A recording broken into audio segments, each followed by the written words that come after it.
Merci encore, notre Dieu bien-aimé, pour la grâce combien merveilleuse que tu accordes à ton peuple ce matin, alors que nous sommes rassemblés pour l'écoute de ta parole. Nous voulons te prier, notre Dieu, que tu sois présent au milieu de nous, que tu fortifies nos cœurs, vivifies nos âmes, que tu donnes la bonne santé à ceux qui ne l'ont pas, que tu consoles ceux qui sont affligés, que tu reconfortes ceux qui sont faibles. Seigneur notre Dieu, tu sais combien nous avons besoin de toi. Chaque fois que nous avançons, nous comptons sur ta grâce. Nous avons déjà compris que par nous-mêmes, nous ne pouvons rien. Et tout ce que nous pouvons faire, nous le faisons par la grâce de Dieu. Ainsi, merci. Merci de pardonner nos iniquités. Merci de purifier nos cœurs. Merci de révéler ta parole à ton peuple. Merci d'être présent tout au long de cette réunion et de faire en sorte que tes merveilles s'accomplissent parmi nous. Nous louons ton Saint-Nom, nous t'exaltons, nous te magnifions, très cher et tendre Père, dans le parfait nom de Jésus-Christ, notre Sauveur. Amen. Amen.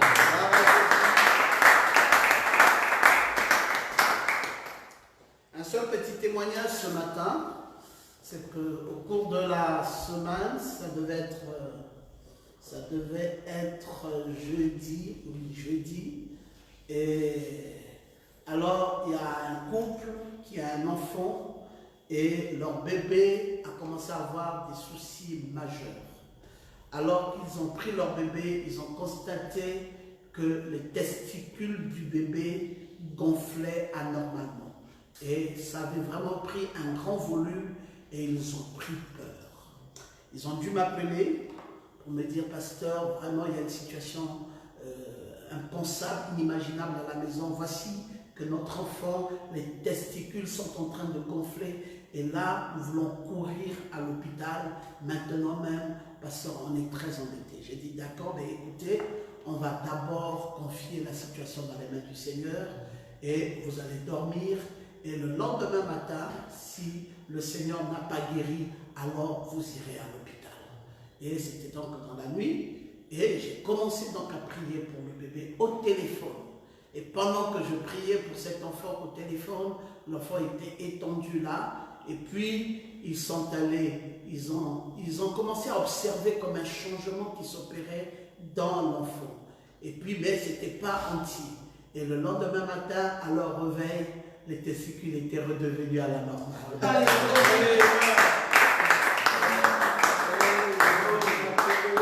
Après, en soirée, pour me dire, mais oui, ils ont observé encore toute la journée, c'était toujours très bien. Et dans la soirée, ils m'ont appelé pour me dire, vraiment, pasteur, le Seigneur fait des miracles.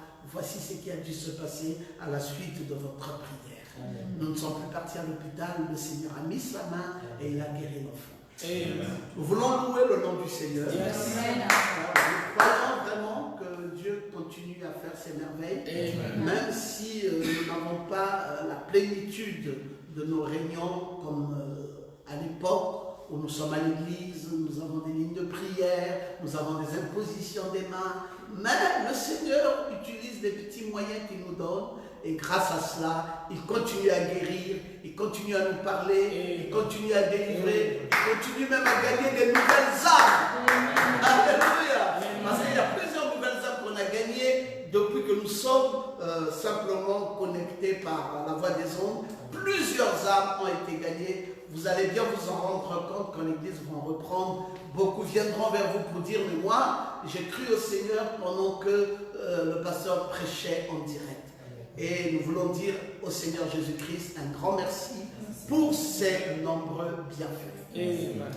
Je voulais aussi vous présenter quelques excuses pour le culte passé parce que je sais que le son n'était pas parfait. En fait, on était en train de tester une nouvelle technologie. Vous savez, avec ces technologies, vous êtes toujours en train de tester et pour voir quelle est la meilleure technologie pour mieux vous servir. Parce qu'en fait, on pensait afficher directement les passages bibliques, afficher les citations. Et puis bon, mais il y a quand même deux choses qui s'est passées dans ça. C'est que je n'ai plus eu le retour de vos commentaires que j'aime bien. et qui me fortifie énormément après chaque prédication. J'aime ces commentaires, vous le savez très bien, parce que pour moi, ça veut dire que j'ai prêché et il y a eu une émotion à la suite de ce que j'ai dit. Parce qu'une religion sans émotion est une religion morte. Morte. Oui, si on doit prêcher, on doit sentir l'effet que ça fait. Il doit y avoir une saccade, il doit y avoir un effet. Et moi, je le ressens par vos commentaires, par vos amens. C'est là que je ressens la saccade de la parole. Et ça nous a manqué dans cette nouvelle technologie. Et ensuite, il y avait vraiment une fuite de son. Ça faisait que ça passait bien. Donc, on est revenu ce matin à notre système habituel pour que je puisse avoir et un meilleur son et vos commentaires. Que le Seigneur vous comble davantage. Oui, que le Seigneur vous comble. Orlin est là, il m'a rendu visite, le Parisien, non, pas le Bordelais. Celui qui vit à Bordeaux. Et donc il est là, c'est très bien. Et Logos Parfait aussi est là. Donc j'ai la grâce d'avoir les deux enfants ce matin avec moi, Orlin et Logos Parfait, qui également est rentré de son voyage. Que Jésus soit béni. Je vous salue tous dans le parfait nom de Jésus-Christ, notre Sauveur. Gloire à Jésus. Alors, nous sommes debout et nous lisons sa parole. Nous lisons la parole dans Apocalypse au chapitre 20. C'est le même texte que nous avons lu depuis lors, du verset 1 au verset 3. Apocalypse au chapitre 20. Verset 1 au verset 3. Et vous savez que nous développons sur le millénium.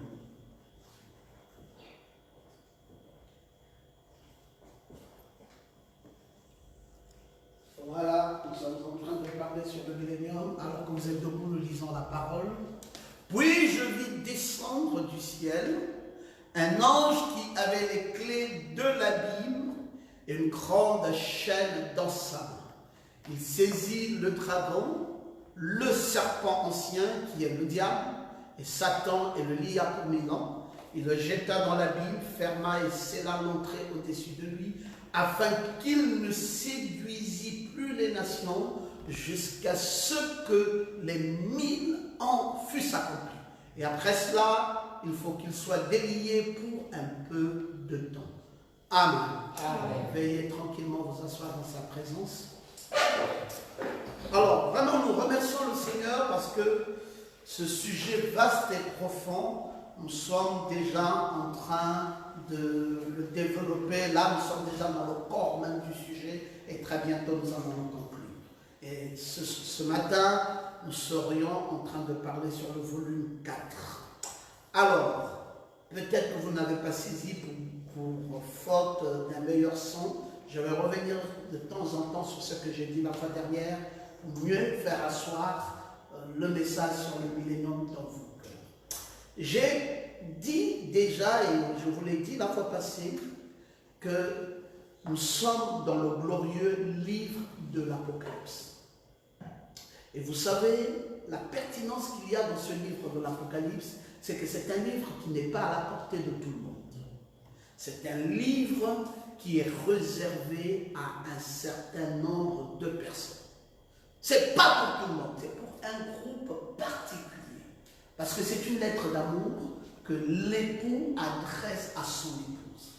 Je vous l'ai dit, tous les autres livres de la Bible ont été écrits par plusieurs personnages, mais le seul livre qui a le sceau de Jésus lui-même, c'est ce livre de l'Apocalypse. C'est le livre que Christ a mis son propre sceau. C'est le seul livre qu'il a écrit lui-même. Et c'est le livre qui fait peur au diable. Parce que ce livre dévoile entièrement tous les plans du diable. Vous savez, le livre de la Genèse montre la sémence du diable, là où il a commencé. Mais le livre de l'Apocalypse révèle ou dévoile ce que Satan est. Et donc, il est particulièrement ces deux livres, la Genèse et l'Apocalypse. Et beaucoup plus l'Apocalypse. Parce que c'est un glorieux livre. Et c'est le livre qui renferme ou qui regorge tous les grands mystères.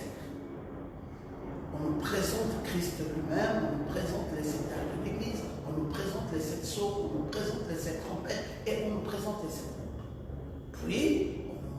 montre comment le plan de Dieu par rapport à la rédemption se déroule, montrant l'Armageddon, montrant le millénium, montrant les jugements, montrant les résurrections, montrant le trône blanc, montrant l'éternité, montrant Gog et Magog, montrant toutes choses. C'est un livre fabuleux, fabuleux. Alors, quand on l'étudie, il ne faut pas aller précipitamment, il faut savoir prendre des notes, parce que ce livre est un tout. Quand vous l'avez compris, vous avez désormais compris Dieu. Et quand vous ne l'avez pas compris, vous ne connaissez pas Dieu, vous ne connaissez pas son plan, vous ne connaissez pas sa rédemption, vous ne connaissez rien de Dieu, parce que tout a été concentré dans ce glorieux livre de l'Apocalypse. Vous voyez, nous en parlons déjà depuis un certain temps, et aujourd'hui, nous sommes déjà au chapitre 20 de l'Apocalypse, bientôt au chapitre 22. C'est fini, le livre est bouclé. Donc c'est pour vous dire à quel point on est rentré pendant ce confinement dans beaucoup de profondeur de la parole. Qu'est-ce que j'avais souhaité que vous reteniez dans ce livre? La fois passée, j'ai commencé par vous parler du premier sceau. Je vous ai parlé du premier sceau. Je vous ai parlé du deuxième sceau. Je suis même allé vous parler du troisième sceau. Et ensuite, je vous ai parlé du quatrième sceau. Ces 4 premiers sceaux nous concernent en tant qu'Église. Dans ce premier sceau, l'Antichrist. L'Antichrist est sur un cheval blanc. Il vient dans un cheval blanc, donc il n'est pas perçu par l'Église, parce qu'il est camouflé et il s'est voilé par une voie de ruse, venant à travers un cheval blanc, parce que le blanc c'est la pureté, c'est tout ce qui est meilleur. Et lui, il emprunte un cheval blanc, et il est en train de cavalier ce cheval blanc, mais alors que c'est l'Antichrist. Et pendant qu'il est en train d'opérer, il est perçu de Dieu. Dieu envoie une onction pour contrer son affaire, et l'onction que Dieu envoie, c'est l'onction du lion.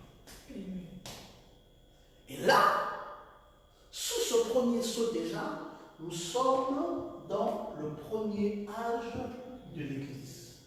Le premier âge de l'Église. Et vous allez voir que sous ce deuxième sceau, le même Antichrist agit, mais cette fois-ci, il change de chevaux. Il est maintenant sur un cheval. Et là, il n'est plus sous l'être vivant appelé le lion, il est sur l'être vivant appelé le veau. Et pendant qu'il est sur cet être vivant appelé le veau, il est en train de chevaucher cette fois-ci 3 âges de l'Église.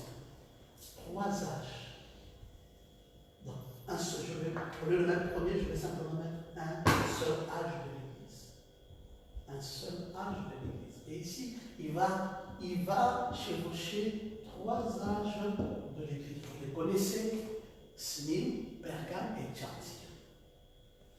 Quand il est dans ce troisième sceau, c'est toujours le même Antichrist. Et cette fois-ci, il est sur un cheval noir. Et il agit sur un être vivant appelé l'homme. Et il va chevaucher 2 âges de l'Église. Sardes et Philadelphie. Et ensuite, quand il est sous le 4e sceau, c'est toujours le même Antichrist, mais cette fois-ci sur un cheval pâle. Et l'onction utilisée, c'est l'onction de l'air. Et il va avoir un seul âge de l'Église qui est donc Laodicée. Donc vous avez 1, 4, 5, non plutôt 4, 6 et 7. Vous avez donc les 7 âges de l'Église. C'est comme ça qu'on fait la répartition des 4 premiers sceaux. Et l'enlèvement a lieu sous le 4e sceau. L'enlèvement a lieu sous le 4e sceau. ne faut jamais penser que l'enlèvement a lieu sous le 7e sceau. L'enlèvement a lieu sous le 4e sceau. Et la nuée de gloire, cette nuée de gloire, elle agit en Apocalypse chapitre 10. Sous quel sceau? Sous le 7e sceau. Parce que le 5e sceau et le 6e sceau, vous voyez, ça nous parle déjà de la tribulation, ça nous parle d'Israël. Et quand nous arrivons ici, maintenant, nous avons le 7e sceau où Christ et l'épouse descendent sur la terre. Ils sont déjà venus. Parce que l'épouse qui est enlevée sous le 4e sceau revient avec l'époux sous le 7e sceau. Et c'est ça, Apocalypse chapitre 10. Donc la nuée. La nuée ici, c'est Apocalypse chapitre 10. C'est la descente de l'ange puissant.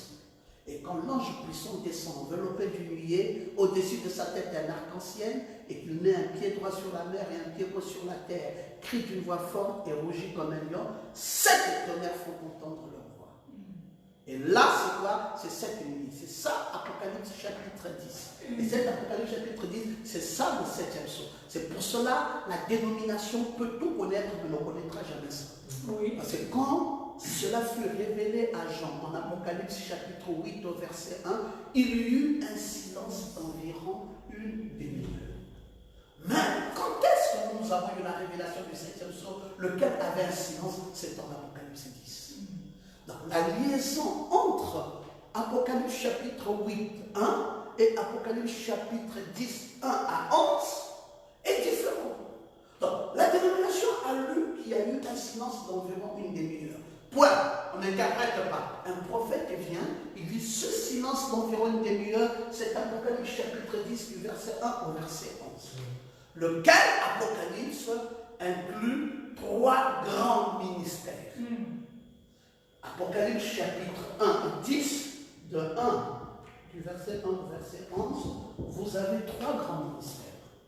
Vous avez le premier ministère qui est le ministère de l'ange puissant. L'ange puissant, c'est qui? C'est Christ lui-même. Vous avez un deuxième ministère qui est l'ange terrestre. L'ange terrestre, c'est le prophète William Branham. C'est le prophète. William Branham, c'est ça, Apocalypse 10, 7. Et vous avez un autre Éphésien. Un autre Éphésien. Parmi lesquels Docteur Pierre Romain. Parce qu'il n'est pas le seul. Parmi lesquels Docteur Pierre Romain. Et il répond à Apocalypse chapitre 10, 8 à 11. Prends le petit livre, avale-le. Il est doux comme du miel à la bouche, mais il est amer dans les entrailles. Et la voix me dit, prophétise de nouveau sur les peuples, les nations, les langues et les rois. Peuples, nations, langues et rois. Le ministère devient international. C'est pour cela que c'est ciel.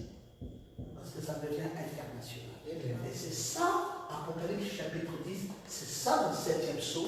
Et c'est ça que la dénomination ne pourra jamais en aucun cas saisir. Mais il révèle quoi? L'autre a révélé un cheval bas, l'autre a révélé l'aigle. Lui, il révèle quoi? Lui, il révèle l'amour parfait. Amen. Il révèle l'amour parfait. Et c'est quoi cette pierre de fête qui révèle l'amour parfait? C'est encore ça, le millénium. Donc le millénium vient après l'enlèvement. Le millénium ne vient pas avant l'enlèvement, le millénium vient après l'enlèvement. Comment ce millénium qui vient après l'enlèvement, c'est pour cela que ceux qui sont les futuristes, ils vont vous dire, nous attendons le millénium. Pourquoi ils attendent le millénium? Parce qu'ils savent que le millénium ne vient qu'après l'enlèvement.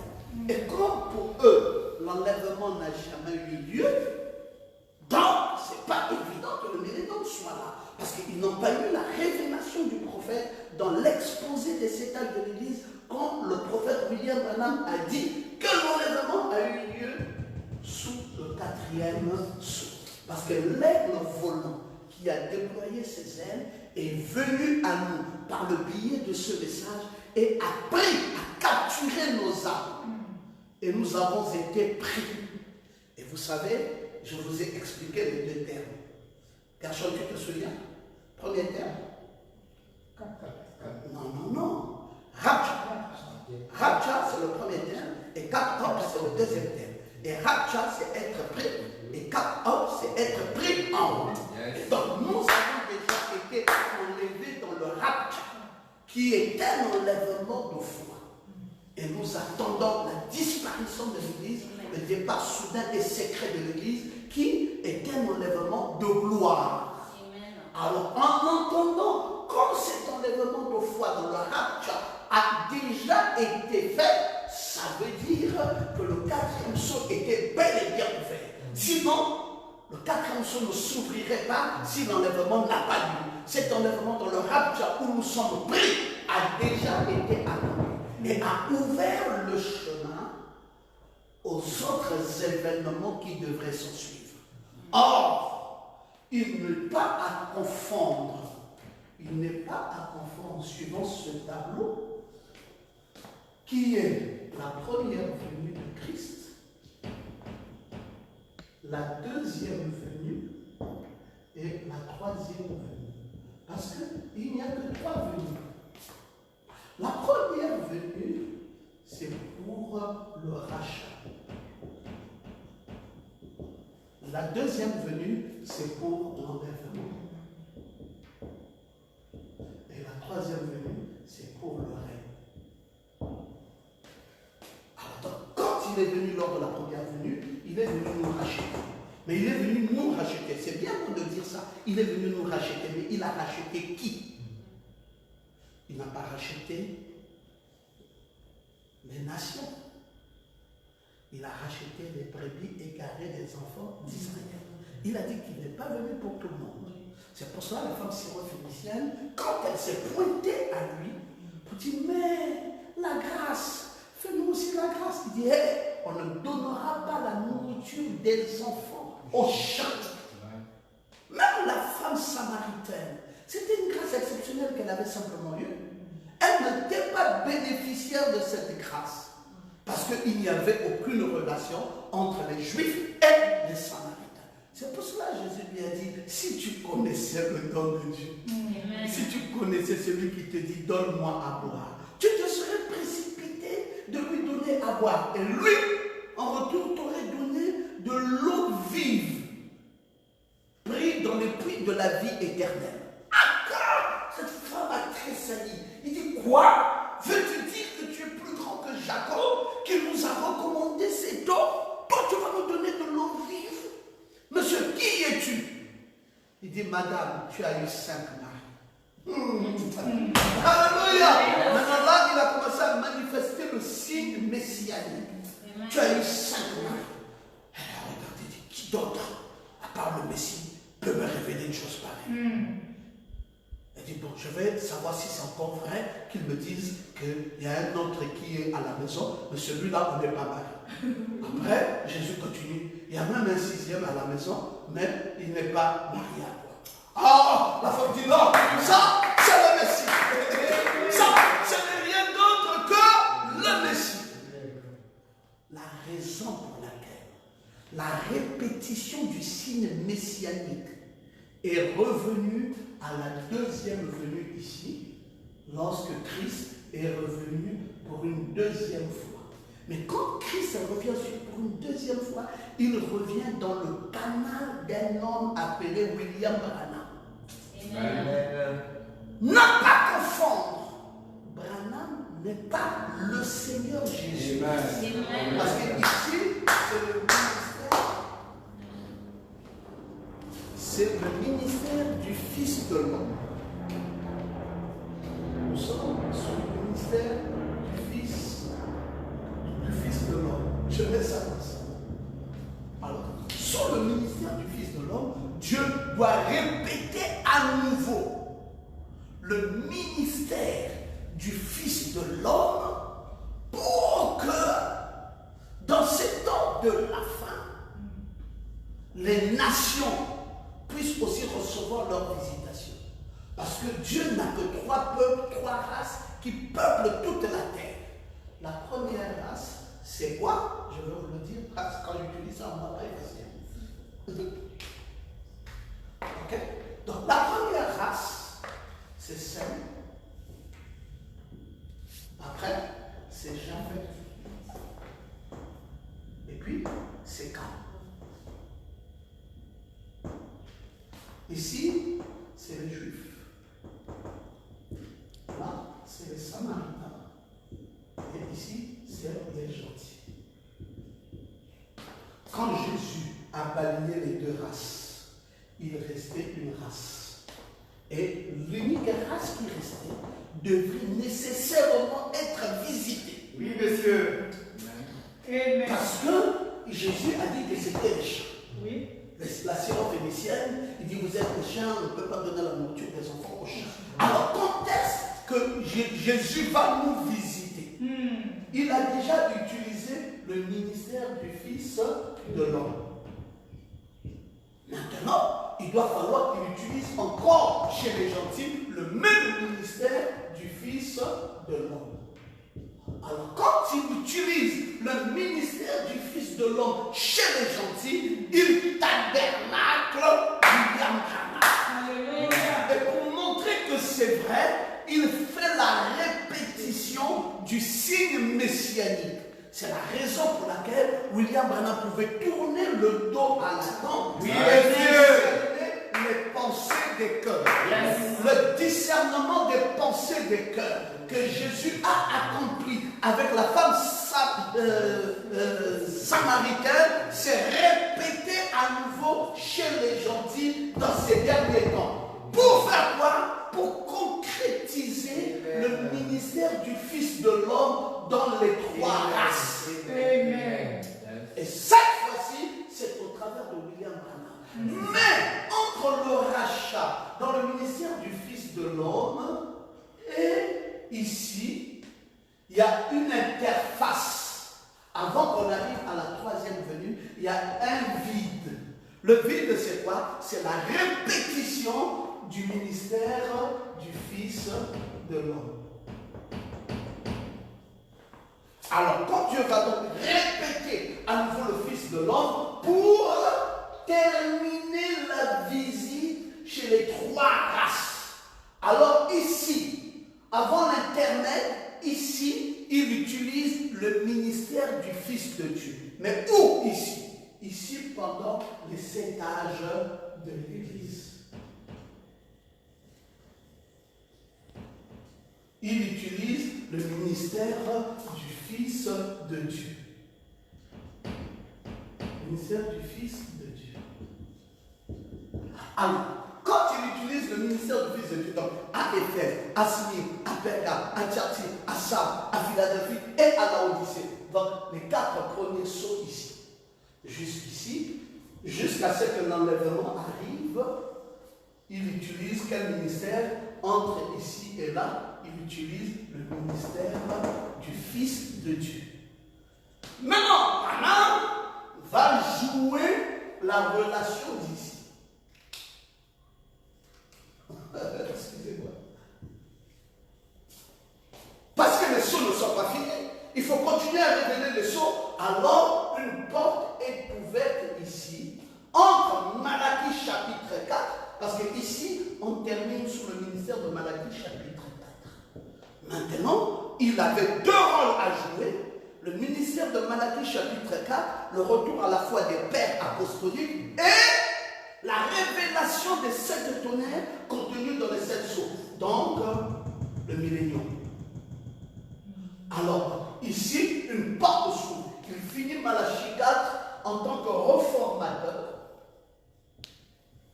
Et il vient ici maintenant en tant que prophète. Et là, quand il vient ici en tant que prophète, c'est pour accomplir Apocalypse chapitre 10, 7. Je précise 10-7 parce que 10-8 à 11, Branham n'y est plus, mais le ministère continue. Parce qu'il y en a qui pensent que tout s'est bouclé avec William Branham. Ça encore, c'est mal comprendre Dieu. C'est pour cela qu'à la fin, ils deviennent des branhamistes. Pourquoi deviennent-ils des branhamistes? Parce qu'ils croient que Branham a terminé, que le Saint-Esprit a terminé son œuvre en Branham. Et que le Saint-Esprit n'a pas fait de continuité. Le Saint-Esprit a fait la continuité. Oui, monsieur. La continuité du Saint-Esprit s'est produite. Mais le message s'est bouclé. Donc, le message d'Apocalypse 10 est fermé avec le 7e sceau. C'est Branham qui l'a fait. Mais la révélation de ce qui était caché dans ce message devrait être fait par un autre Éphésien. Et c'est ce qu'on appelle le positionnement. Le positionnement là, c'est même ça l'héritage. Amen. Donc, refuser qu'il y ait une suite, c'est entrer dans l'idolâtrie. C'est devenir branhamiste. Alors donc, il faut comprendre la suite de l'interface ici.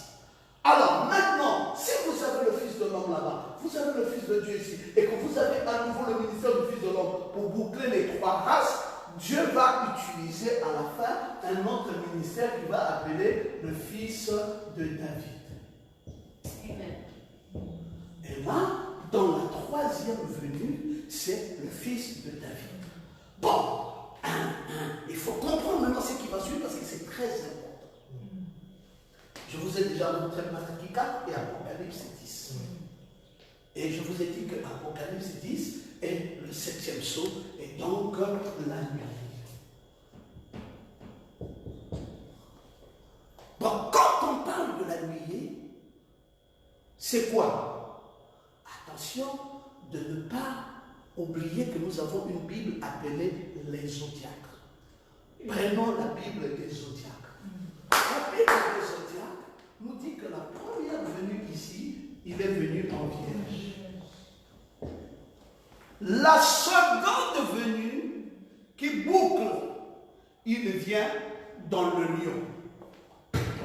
Ici, il vient dans le lion. Il y a 12 signes, ça part de Vierge et ça se termine au lion. Or, l'enlèvement n'a pas lieu à l'âge du lion. L'enlèvement a lieu à l'âge du cancer. Et l'âge du cancer, c'est l'âge de Laodicée. Vous voyez, j'ai barré ici. Parce que l'enlèvement, c'est le 7e après le second avant. Donc Laodicée. Donc Laodicée, c'est ici Laodicée. Preach, docteur.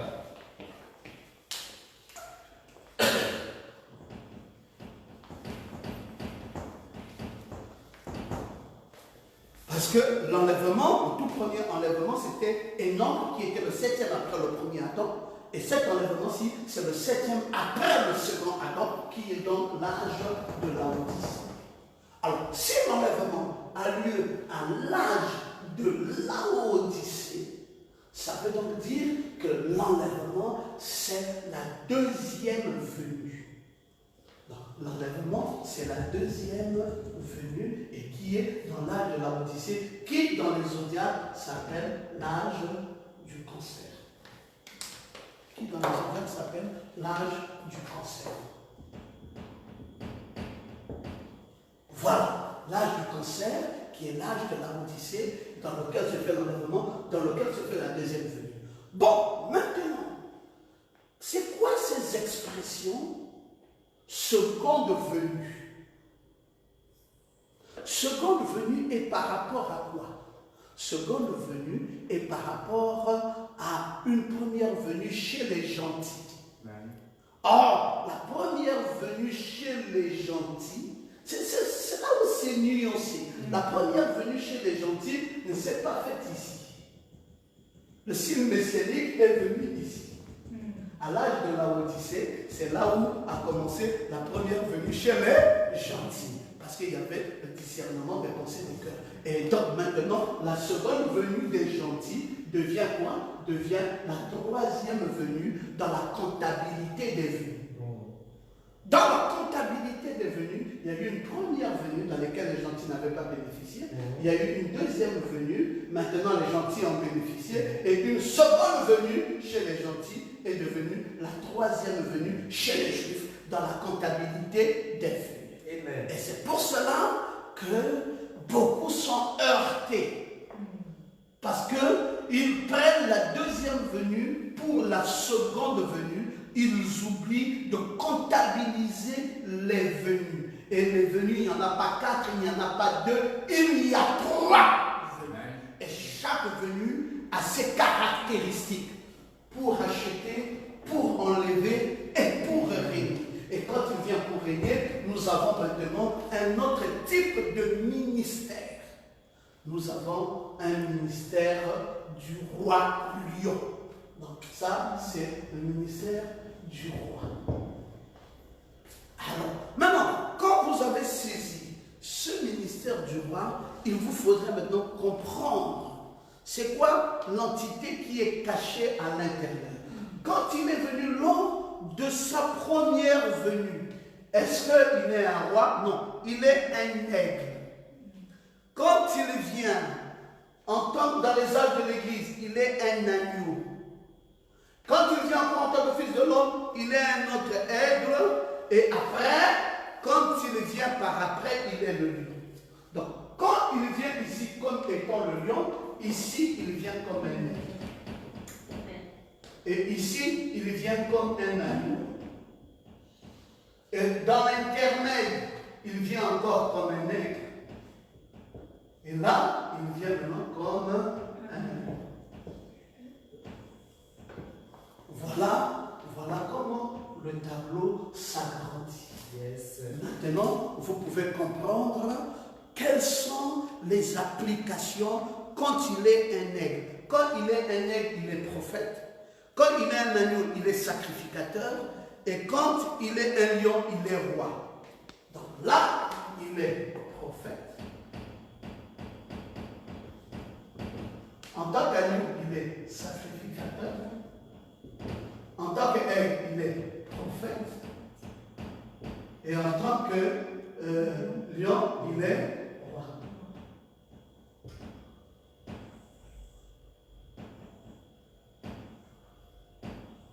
Et vous avez l'entièreté du tableau désormais. C'est pour cela que le ministère du Fils de l'homme a été revisé par 2 fois.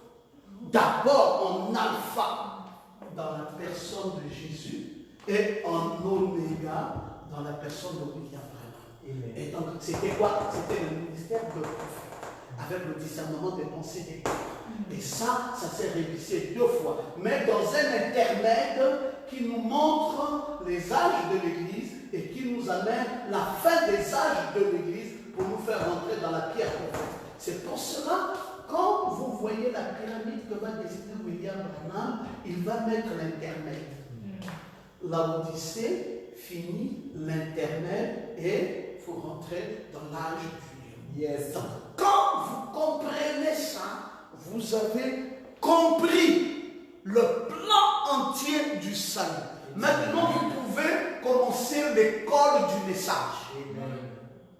Vous ne pouvez plus aller dans une dénomination. Oh, monsieur. Vous ne pouvez plus être ballotté par une doctrine quelconque. Oh, monsieur. Vous êtes assis. Parce que vous comprenez désormais les tenants et les aboutissants de la parole. Amen. Tout docteur du monde peut venir, personne ne va vous balloter. Et désormais, s'ouvre à vous la meilleure compréhension du millénium. Parce que maintenant, vous allez comprendre que Dieu, jusqu'à la disparition de l'Église, Dieu accomplit toutes les Écritures de façon spirituelle. Tout de façon spirituelle. De la Genèse à l'Apocalypse, l'accomplissement, tout de façon spirituelle jusqu'à ce que tu disparaisses. Et une fois que tu auras disparu, tout le reste ne te jamais plus. Oui. Parce que tu es dans le paradis de Dieu, tu es au ciel, c'est fini. Donc tu n'es plus en train d'observer quelque chose d'autre. Et tout ce qui devrait être fait dans l'écriture se fait maintenant. Amen. Vous ne renvoyez rien dans le passé et vous ne renvoyez rien dans le futur. Vous regardez l'accomplissement des Écritures sous vos yeux jusqu'à la Amen. Et c'est ça. Et là, vous pourriez comprendre pourquoi le prophète est en train de dire que dans le millénium, la terre ne va pas brûler. Vous pouvez comprendre pourquoi il dit que dans le millénium, ils bâtiront des maisons et y habiteront. Vous comprenez pourquoi il dit qu'il y a un autre tabernacle qui doit être au moins dans le millénium, c'est l'épouse. Donc tout ça, vous vivez ça maintenant. Vous vivez que l'épouse est ointe. Vous vivez que la terre n'est pas brûlée maintenant. Vous vivez maintenant qu'on bâtit les maisons. Vous bâtissez encore les maisons. Vous vivez tout ça. Mais quand vous direz à quelqu'un que moi je vis mon millénium, il va dire vraiment, on va vous encore gaspiller. Mon Dieu, le millénium, mais vous ne savez pas le millénium c'est quoi. Mais le millénium c'est un espace de temps, c'est tout. Amen. Définition, millénium, espace de temps. C'est tout. Même si c'est 1000 ans. 1000 ans, c'est quoi? C'est un espace de temps. Parce que tu vas compter 1001, 1002, 1003. Mais 1000 là que tu as compté là un espace de temps. Bon, quand tu as compté un espace de temps, et que toi, donc, tu vis ton millénium dans cet espace de temps. Tu dis, mais oui, le problème c'est que cet espace de temps est trop long. Mais qui t'a dit que 1000 ans chez Dieu égale 1000 ans chez les hommes? 1000 ans chez Dieu égale un jour. Amen. Donc c'est pourquoi tu vois long, c'est parce que Dieu lui voit long. Il voit ça un espace de temps.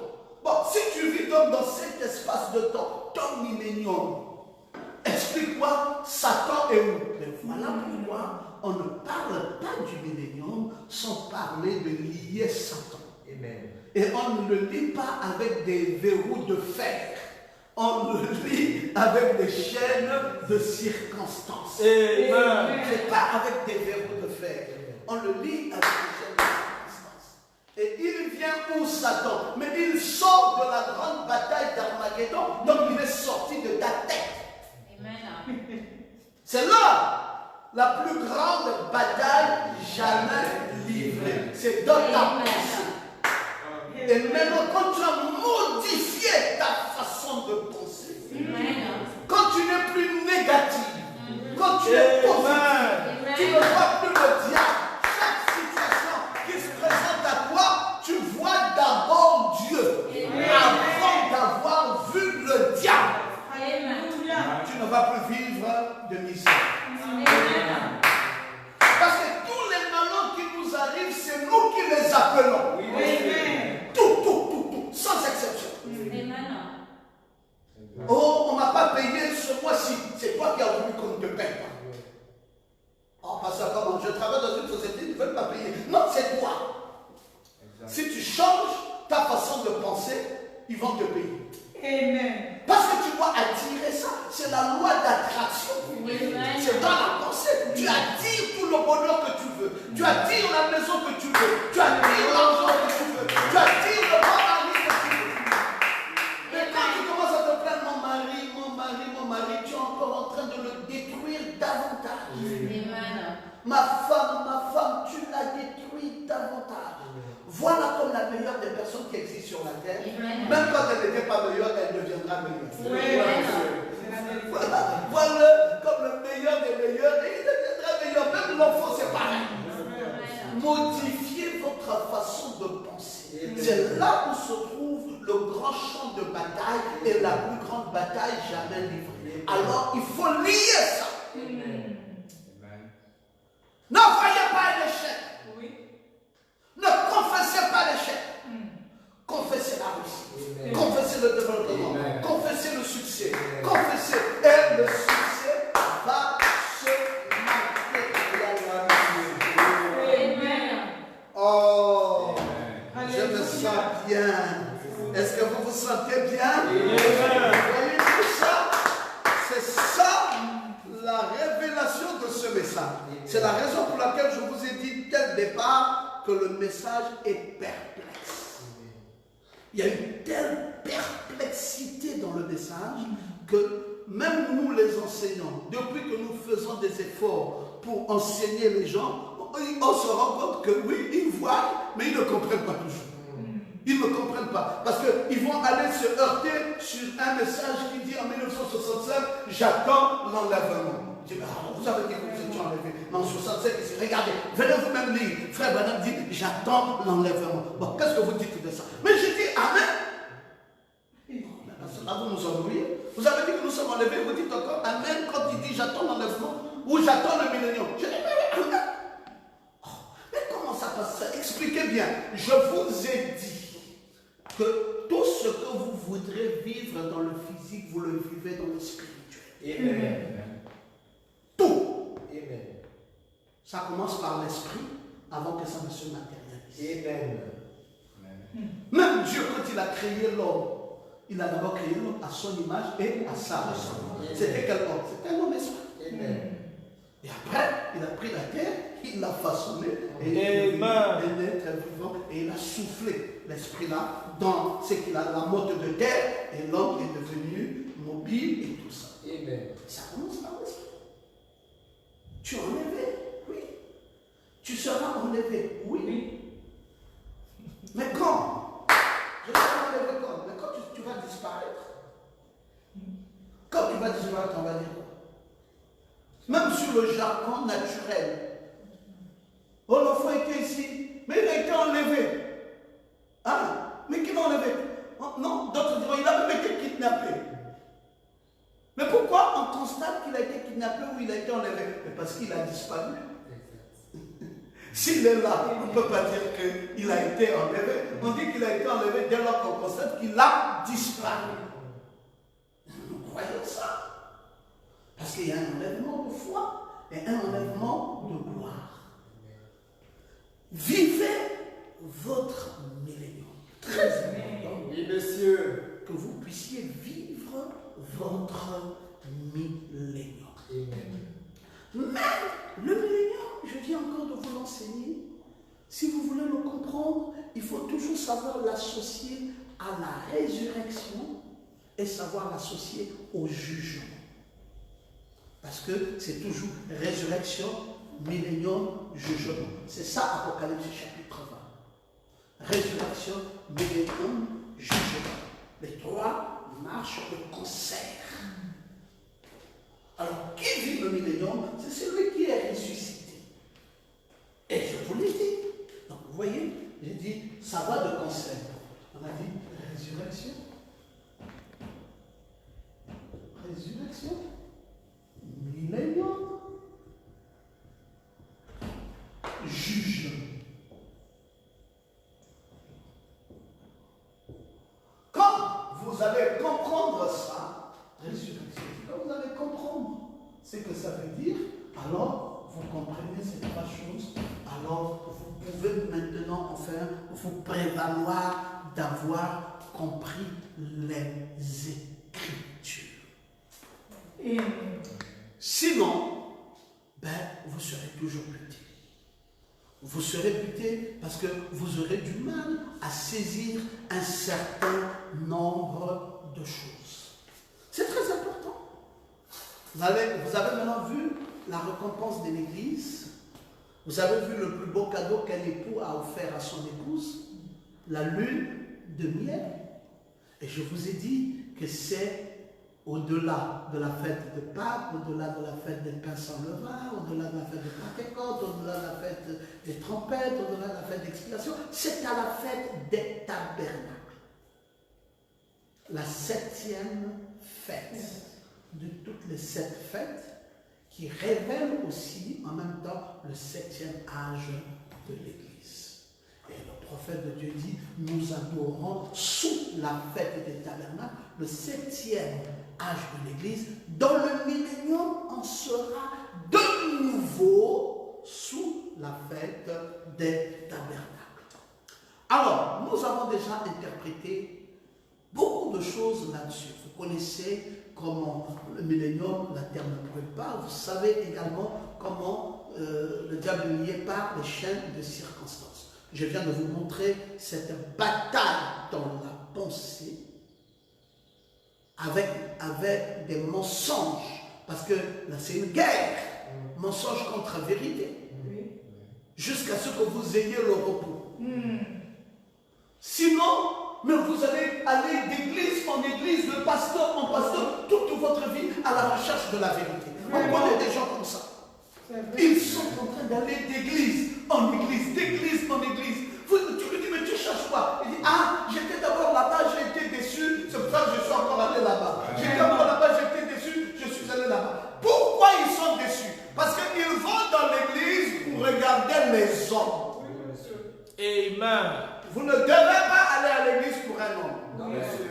La raison pour laquelle vous allez à l'église, c'est la parole.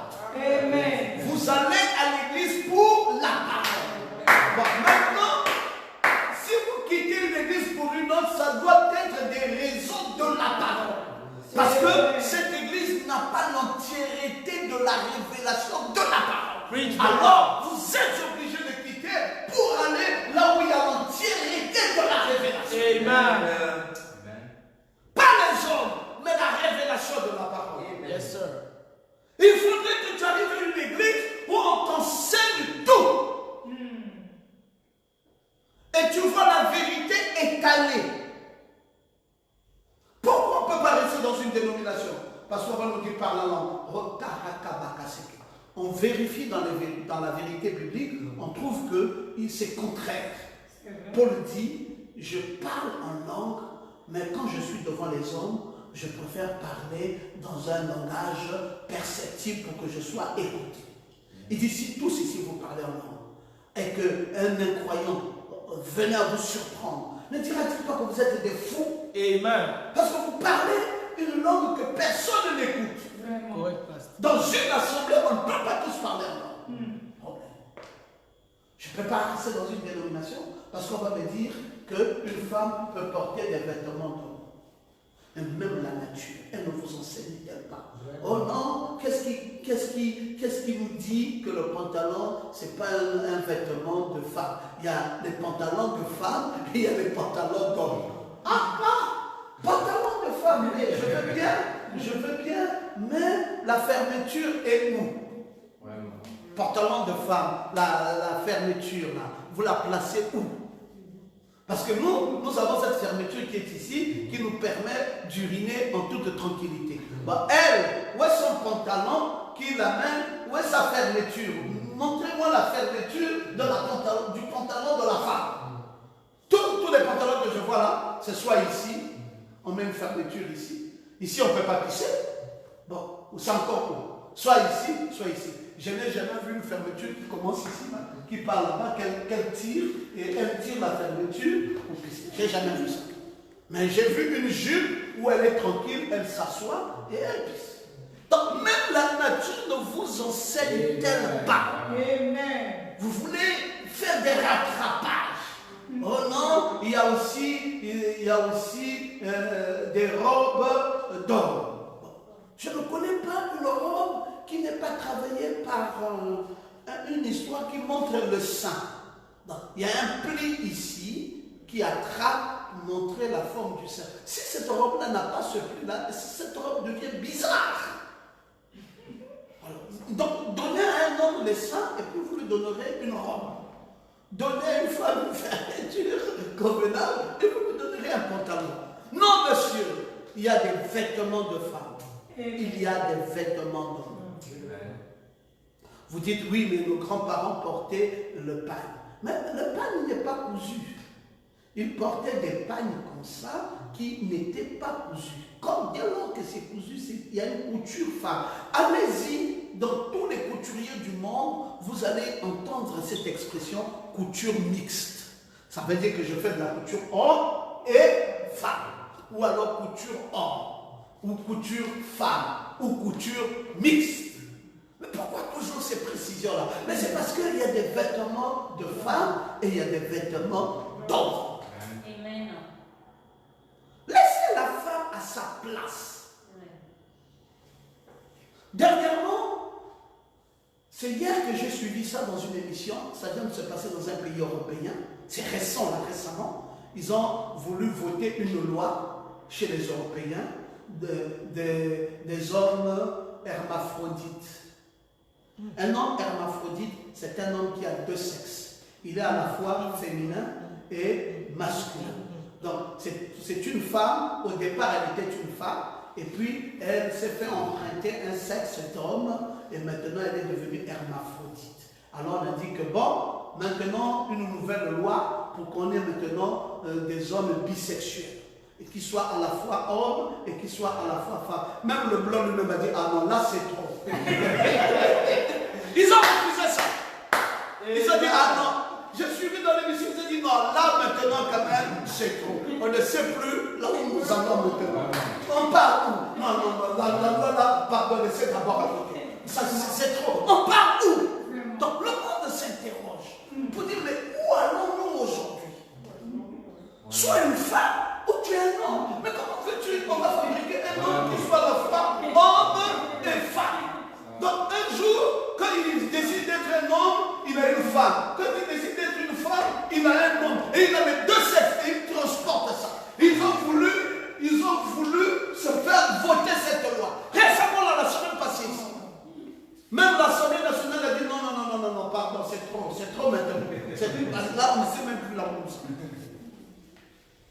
Mes amis, le monde se disloque. Amen. Israël se réveille. Amen. Les temps des gentils sont comptés, encombrés d'horreur. Voilà. Où est-ce que nous allons? Véritablement, on ne sait plus où nous allons. Un monde à la renverse. Et pour qualifier ça, ils ont dit, nous marchons maintenant par la tête. Ils disent, là où va le monde aujourd'hui, c'est qu'on ne marche plus avec les pieds, mais on marche avec la tête. C'était ça la conclusion. Vous dites non, arrêtez. Parce qu'il faut maintenant nous montrer là où quelqu'un va marcher avec la tête. C'est ce qui reste à démontrer. Parce qu'on a déjà démontré quelqu'un qui a deux sexes et tout ça. Maintenant, montrez-nous où les pattes sont en haut et la tête est en train de nous faire marcher. Il dit c'est tout ce qui nous reste à démontrer dans ce monde. Dieu a bien fait les choses.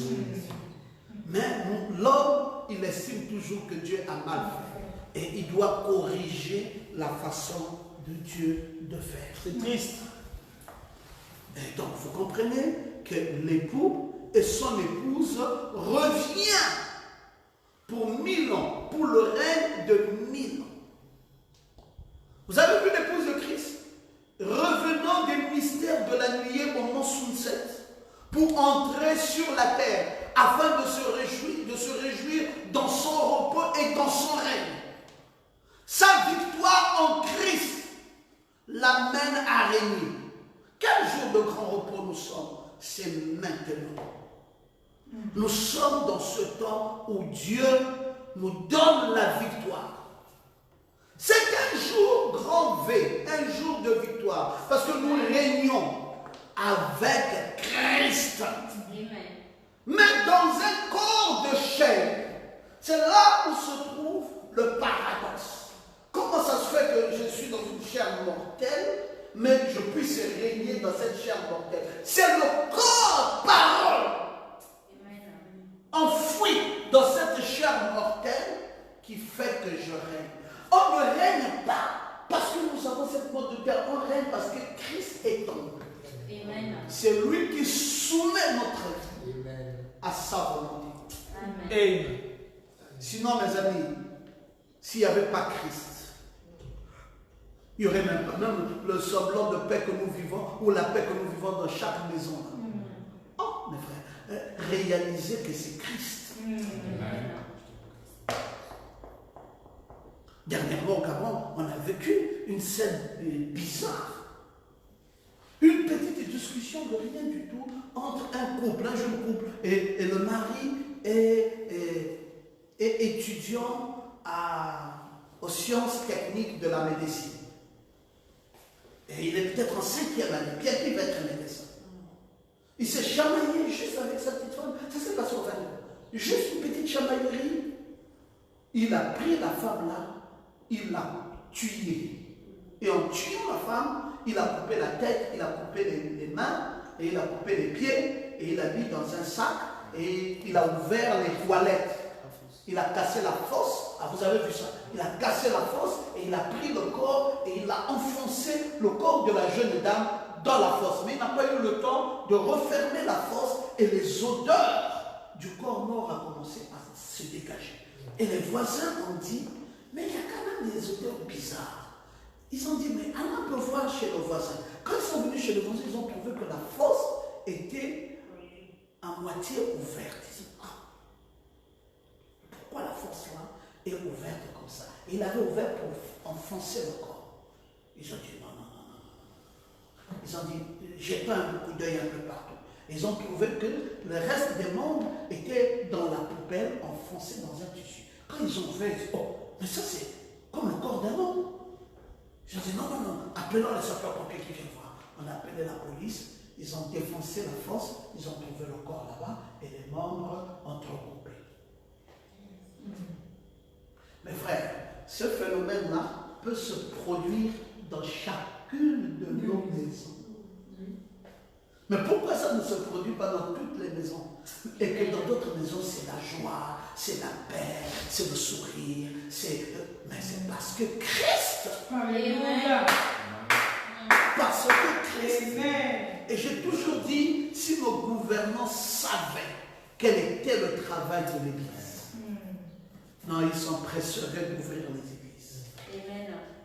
S'ils savaient, malheureusement, ils ne le savent pas. Ils ont un pays tranquille, mais ils ne savent pas celui qui rend le pays tranquille. C'est Christ. Amen. Ils ont moins de malades dans les hôpitaux, ils ne savent pas pourquoi ce n'est pas bondé de malades. Parce qu'il y a beaucoup de malades qui sont guéris ailleurs. Eux, ils gèrent le ministère de la Santé publique, mais ils ne gèrent pas le vrai ministère de la Santé. Parce que celui qui guérit s'appelle Jésus. Amen. Si Jésus ne guérissait pas dans nos maisons, il n'y aurait pas suffisamment de lits dans les hôpitaux. Il n'y aurait même pas suffisamment d'hôpitaux. Amen. On se retrouverait là-bas par milliers, tous les jours. Quand il y a 100 malades, il y a peut-être 10 qui s'échappent pour l'hôpital et 90 dont la maladie est réglée à la maison par le Seigneur Jésus. Mais eux, ils ne le savent pas. Ils ne voient que les 10 là qui vont à l'hôpital et ils croient que tous les malades sont là-bas. Tous les malades ne sont pas là-bas. Il y a des gens qui ont été guéris à domicile grâce à une prière. Grâce à une prière. Et c'est plus nombreux, ils sont plus nombreux que ceux qui sont guéris et qu'on avait transportés à l'hôpital. Ils ne savent pas. Bon. Christ agit. Dans ce corps de chair, il y a le corps parole qui est à l'intérieur. Et c'est lui le fils de David qui s'assoit sur son trône. Et l'époux et l'épouse reviennent pour le règne du millénium. Oh, que Jésus soit loué. Vous voyez, et c'est ce que le prophète de Dieu dit ici dans l'exposé de cet âge de l'Église. Puis l'époux revient avec l'épouse pour 1000 ans, pour le règne de 1000 ans. Il dit, cette réponse est exactement le résultat de Malachie chapitre 4, parce qu'il avait été promis qu'un jour viendra, comme une fournaise ardente. Les hautains et les méchants seront comme du chaume. Un jour, mais les gens disent, mais c'est quel jour? C'est mercredi, c'est jeudi, c'est vendredi? Non, c'est un message. Quand Dieu annonce un jour, il annonce un message. C'est comme quand il annonce 1000 ans, vous croyez que s'il faut compter les années? Non, c'est pas ça. Au temps de Luther, vous étiez au jour de Luther. Au temps de Wesley, pareil, et maintenant c'est un jour qui vient comme une fournaise ardente. Ce n'est pas un jour de 24 heures. Ou mais vous allez regarder pour dire, bon, on va regarder l'heure. Non, c'est pas ça. C'est ce jour, c'est une promesse, c'est un message où il ne laissera ni racine, ni rameau. Ni racine ni rameau, ne va pas non plus chercher aussi les racines et les rameaux. Donc, c'est-à-dire un jour vient comme une fournaise ardente qui ne laissera ni racines ni rameaux. Et tu dis, bon, où est-ce que vous avez vu ça? Où il n'y a plus de racines, il n'y a plus de rameaux. C'est ce que nous attendons pour que la prophétie soit accomplie. Racines et rameaux, ici, parlent du jugement. Amen. où il ne laissera personne qui n'ait été jugé. Donc vous voyez, les Écritures sont écrites en énigme. C'est pour cela maintenant il faut décortiquer ça, il faut révéler ça, parce que c'est en énigme. La difficulté que nous avons dans l'interprétation de la parole est celle-là. C'est que nous pensons que tel que nous l'avons lu là, c'est comme ça que ça existe. Malheureusement, ce n'est pas ça, mes amis. Vous foulerez les méchants aux pieds, ils seront comme la cendre sous la plante de vos pieds. Vous pensez qu'ils seront la cendre réelle ici que vous mettez là, comme si vous avez brûlé le charbon et vous voyez la cendre sous vos pieds? Non, ce n'est pas de ça dont il est question. Donc, tout ça est donné en révélation. Et ce jour est venu, le Saint-Esprit est venu et il a œuvré et maintenant nous sommes rentrés dans une nouvelle dispensation. Satan est coincé, le grand perdant de l'Armageddon ne peut plus agir librement et l'épouse sort. Au verset 4 de l'Apocalypse chapitre 20, il dit « Et je vis des trônes, et ceux qui s'assirent, il leur fut donné le pouvoir de juger. » Avec les trônes, et il y avait un pouvoir donné à ceux qui s'y assirent. C'était le pouvoir de juger. Donc, il y a le jugement. Nous sommes au verset 4 dans l'Apocalypse 20. Et je vis les âmes de ceux qui étaient décapités à cause du témoignage de Jésus et à cause de la parole. Et ceux qui avaient adoré la bête, ni son image, et qui n'avaient pas reçu la marque sur leur front, ils revinrent à la vie. Nous avons la résurrection. Et ils régnaient. Nous avons le règne pendant 1000 ans. Donc vous voyez, on dit qu'ils vont venir régner pendant 1000 ans, mais qui? Ceux qui revinrent à la vie, ceux qui furent ressuscités, c'est eux qui viennent régner pendant 1000 ans. Et ceux-là qui avaient accès au jugement, c'est eux qui viennent maintenant pour nous. Donc maintenant, vous encadrez le millénium par la résurrection et par le jugement. Maintenant, si c'est donc ainsi, quand est-ce que nous sommes allés dans un palais de justice pour juger les gens? Ah mes frères, la parole de Dieu est compliquée. Le jugement que Dieu t'a donné, tu l'exerces depuis très fort longtemps. Amen. C'est pour ça que toi, tu n'as même pas le droit de te fâcher n'importe comment. Grâce au Saint-Esprit que tu as reçu sur toi, beaucoup de gens sont allés dans les tombeaux là, sans que tu ne le saches. Parce que tu étais mécontent d'eux. Il te suffit d'être attristé par une situation. Il te suffit de ne pas bien te sentir. Parce que quelqu'un t'a fait du mal, tu le regrettes. Le lendemain matin, il est malade. Je vous ai donné mon témoignage personnel parce que je l'avais expérimenté chez mon grand-oncle, le colonel Tardin. J'arrive, je le rencontre à la poste au centre-ville, j'étais en classe de terminale. Je dis, tonton, il dit, oh, mais bien, ça va, oui. Je dis, ben écoute, il me dit, écoute, passe demain à midi à la maison. J'ai dit, d'accord, tonton, je vais passer. Je passe à midi. Je sonne chez lui à Nikwala. Il sort avec son calcif. C'est qui c'est? Comme il était quand même bon. C'est qui c'est là-bas? J'ai dit, tonton, c'est Pierrot. Il dit, mais non, ne viens pas chez les gens à midi. Mais tu me déranges. Mais à midi, c'est pas vrai. On ne vient pas chez les gens à midi. Je suis resté là et j'ai dit, mais monsieur, n'est-ce pas le même qui m'a dit de venir à midi? Et il me blâme encore comme ça.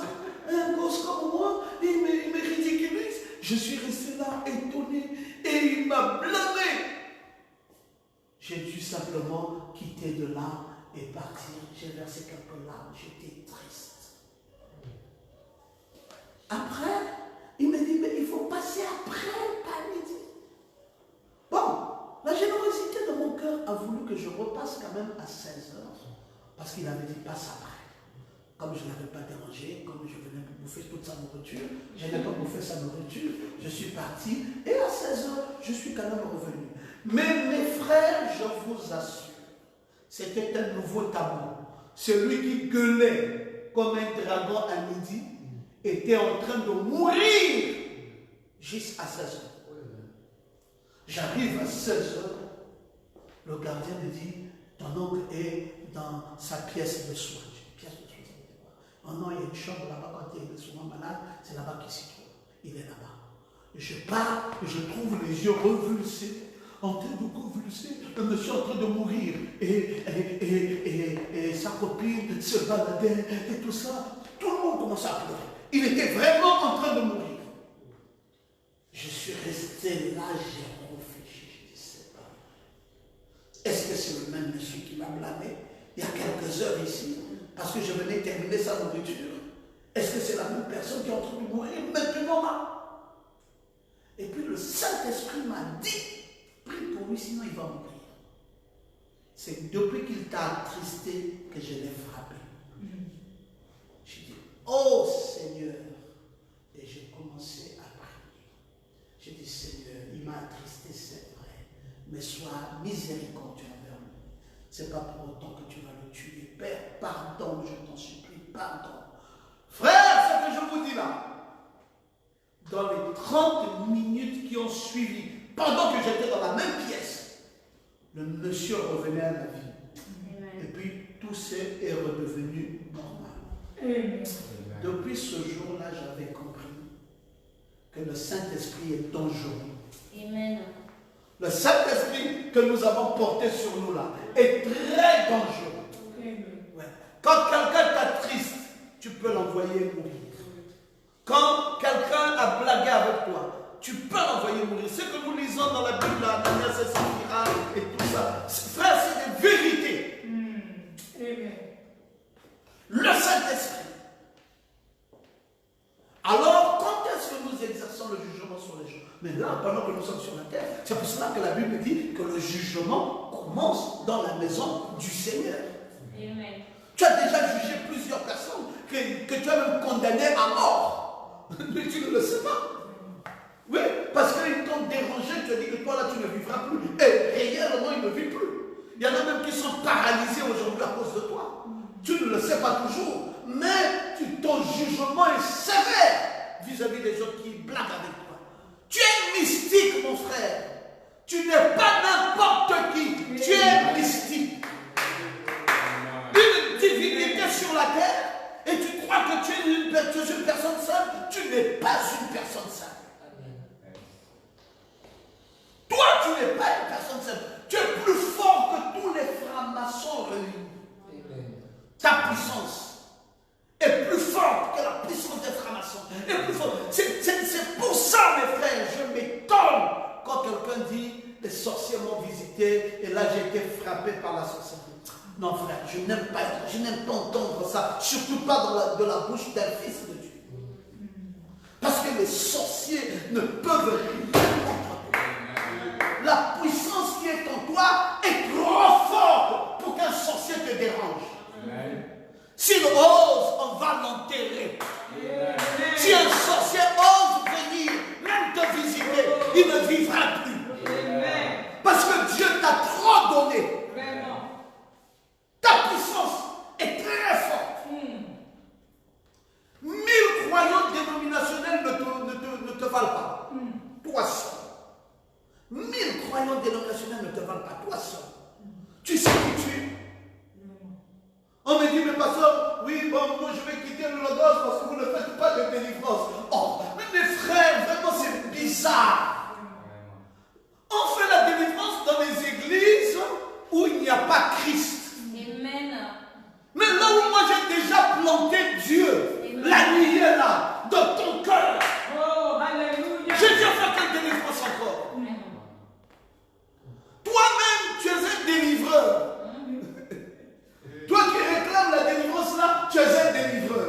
C'est toi qui dois délivrer tous ces moments. Amen. Oui. Non, papa, je voulais que tu restes là toute la nuit. Au nom de Jésus. Au nom de Jésus. Oh, mes frères, ça c'est du cinéma. C'est un sketch. Amen.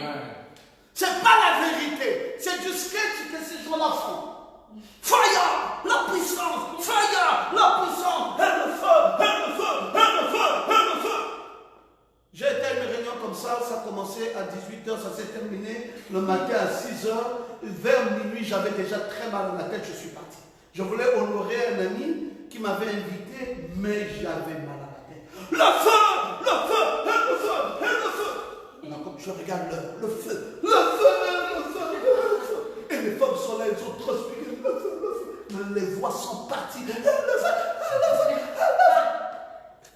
Ces gens-là, quand ils retournent à la maison le matin, ils sont tous malades.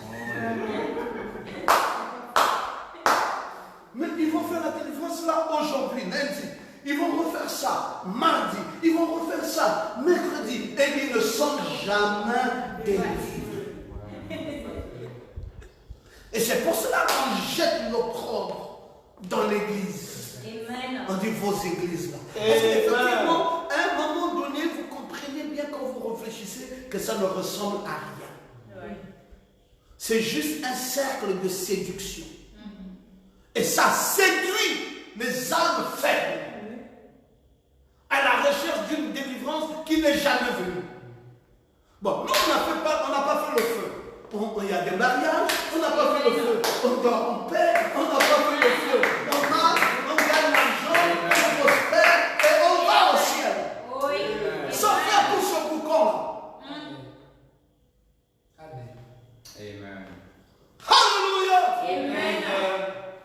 Ne vous laissez pas séduire, c'est le Dieu de cet âge mauvais qui séduit les gens. Le jugement est en toi. La résurrection est en toi. Tu es passé de la mort à la vie. Est-ce que tu peux encore dire Amen? Amen. Et j'ai commencé à vous démontrer c'était quoi cette résurrection. Je vous ai montré la résurrection des justes et des injustes. Cela mentionné dans Daniel 12, cela mentionné dans Jean 5, 29 et cela mentionné dans Actes 24, 15. Vous avez vu tout ça. Je vous ai montré la lumière de cela, comment la parole de Dieu dit, ayant en Dieu cette espérance, ils l'ont eux-mêmes, qu'il y aura une résurrection des justes et des injustes. Cette résurrection, c'est faite. Maintenant, les injustes, c'est pourquoi? C'est pour l'opprobre et la honte.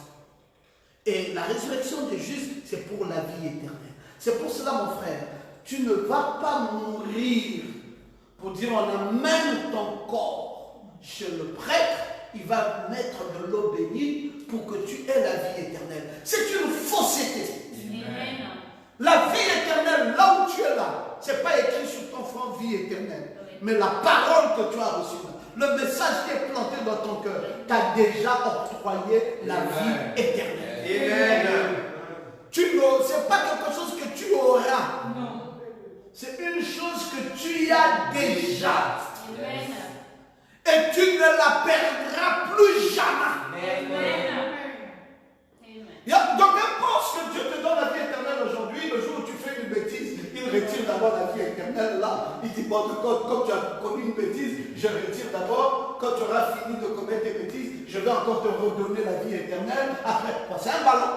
C'est du ping-pong. Dieu ne fait pas du ping-pong. Il te donne, il retire, il te donne. Non, il t'a scellé pour le jour de ta rédemption. Amen. Tu as été scellé par le baptême du Saint-Esprit pour le jour de ta rédemption. Dieu ne retirera plus jamais ça. Amen. Mais papa, si tu ne retireras pas, pourquoi alors, ayant ça, je commets des erreurs? Mais parce que le diable est lié par des chaînes de circonstances. Tu sais ce qu'on appelle une circonstance? C'est pour cela que tout est atmosphère. Tout est atmosphère. Parce que les atmosphères créent les circonstances. Amen. Quand tu es avec des frères, tu vas dire prions. Quand tu n'es pas avec des frères, tu ne pries pas, tu laves les assiettes. Parce que les circonstances, là, avec les frères, ne te permettent pas de prier alors qu'il y a des soins domestiques à faire. Mais quand dans une circonstance donnée, il y a un esprit qui s'installe. C'est la raison pour laquelle on interdit aux saints de ne pas toujours être braqués à la télévision en train de voir les femmes nues, de voir les hommes nus. Parce que c'est des esprits qui entrent. ça rentre en vous et ça crée en vous maintenant des appétits incontrôlables. Attention avec le subconscient. C'est un problème d'atmosphère. Soyez dans le contact de la parole. Vivez dans l'atmosphère de la parole. Et cette atmosphère va commencer à influencer votre être. Et le diable sera lié par une chaîne de circonstances. Mais si par mégarde, vous êtes dans une atmosphère qui n'est pas bonne et qu'un mauvais esprit vous oint, ça ne veut pas dire que votre âme est souillée.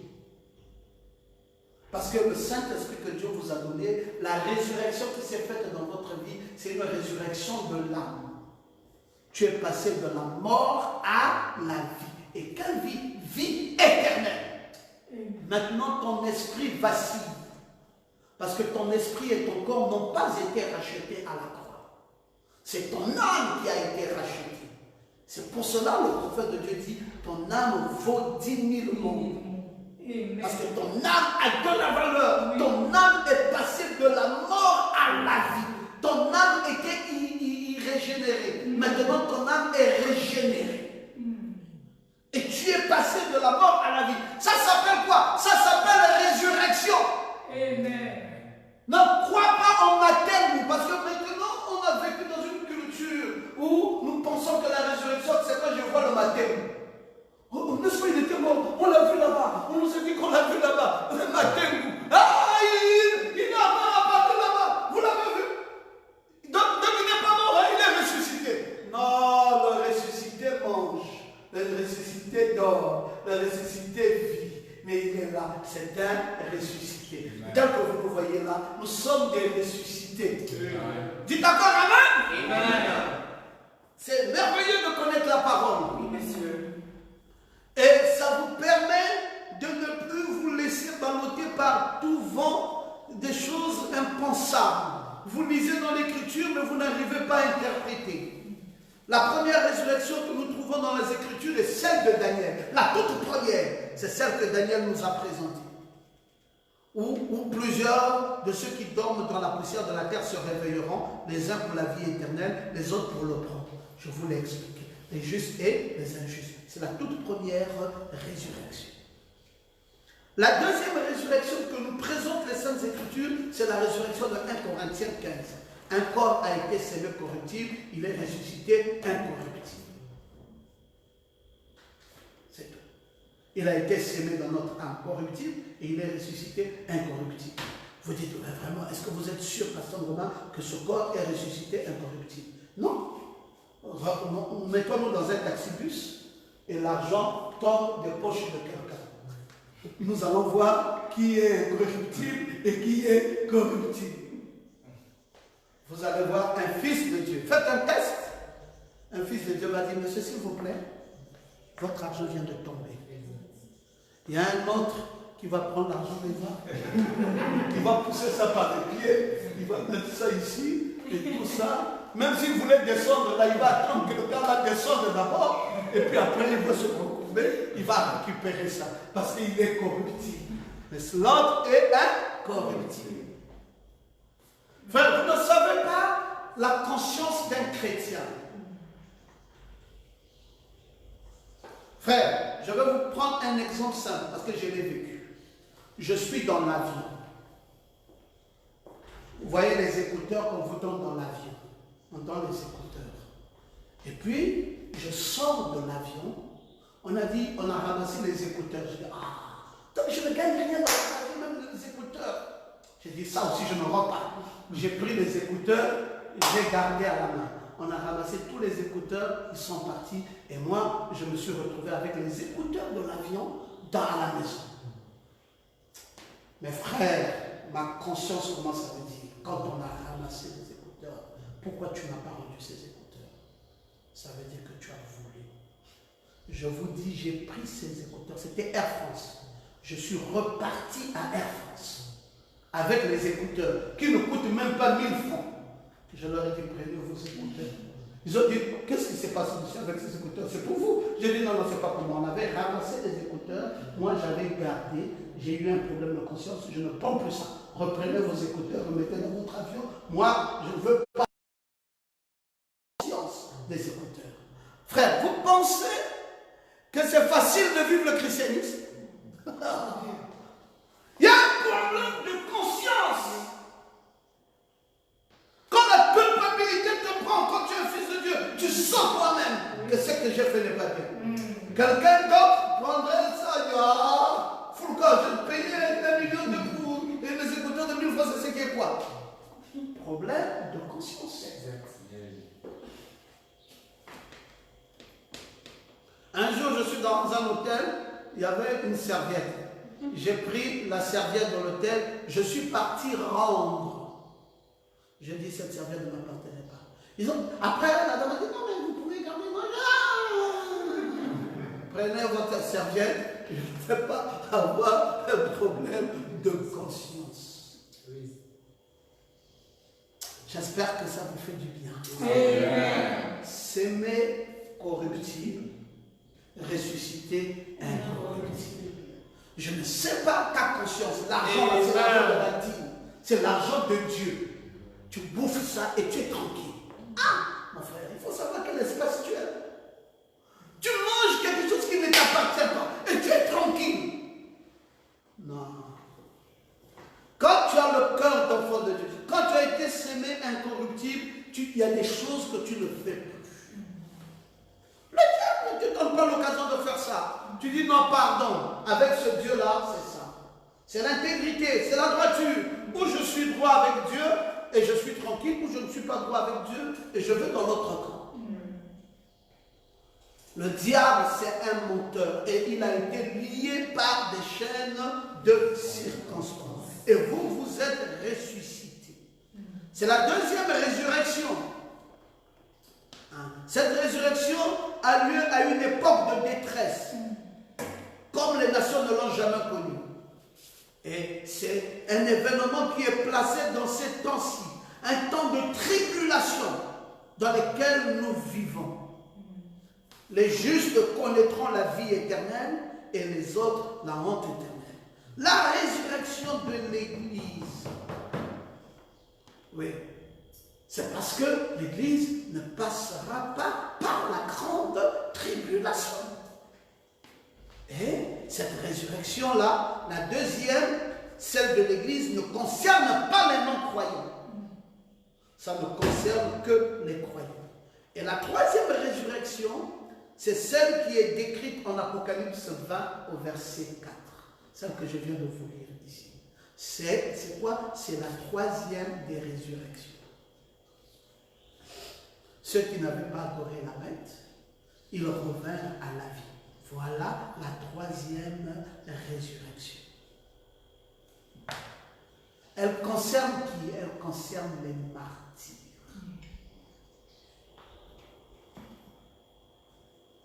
Il y a des martyrs. Vous savez, quand on est en train de détruire tout le monde, ceux qui échappent, on les appelle les martyrs. C'est pour cela, ceux-là joignent leur sang au sang de Christ. Les martyrs. Ils joignent leur sang au sang de Christ. Et vous avez une dernière résurrection, c'est celle du trône blanc, décrite au verset 11 et 15 du même chapitre 20 d'Apocalypse. Là, vous avez de façon complète toutes les résurrections de la Bible.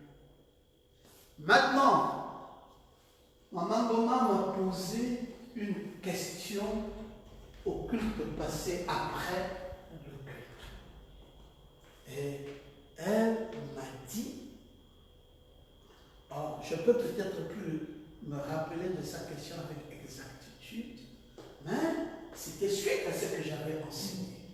Elle a dit, bon, donc, comme il en est ainsi, nous sommes déjà dans le millénium, nous comprenons bien que nous avons tout ça. Mais alors, donc ça veut dire que c'est quoi alors ceux qui vont se perdre, où il n'y aura pas des des gens qui se perdent dans leur esprit, ils sont aussi là, mais on ne les voit pas perdus. Et quand est-ce qu'ils seront jugés pour leur perdition?